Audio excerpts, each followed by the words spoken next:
Sziasztok! A mai alkalommal Angry Birds figurákat fogunk rajzolni. Most a piros Angry Birds és a piros madarat és a disznókat fogjuk lerajzolni. Kezdjük a madárkával. Lépésről lépésre fogom megmutatni nektek ezt a madár rajzát. Először is a rajzlapra rajzoljunk egy ovális, tetszőleges méretben, ugye a madár testétől függetlenül, aztán rajzoljuk meg a farkát, ezt ezekkel a vonalakkal lehet elintézni. Így. Aztán utána jöhet a taraja. Szépen, úgy megrajzoljuk neki. És utána jönnek a szemek, körülbelül oda rajzoljuk a hasához. Így belerajzoljuk a szemgolyót is.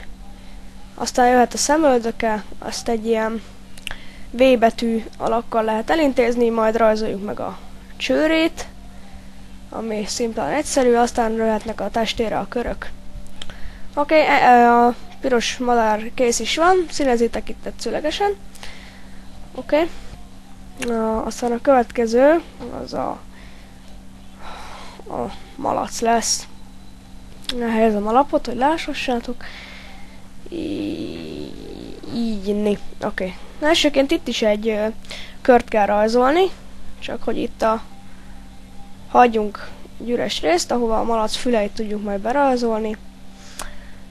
Kezdetében ez úgy fog kinézni, mint egy medve, de aztán majd, ahogy megrajzoljuk a belsejét, egyre jobb lesz. Rajzoljuk meg a szemgolyókat és a szem alatti részt, amit majd lilára lehet színezni.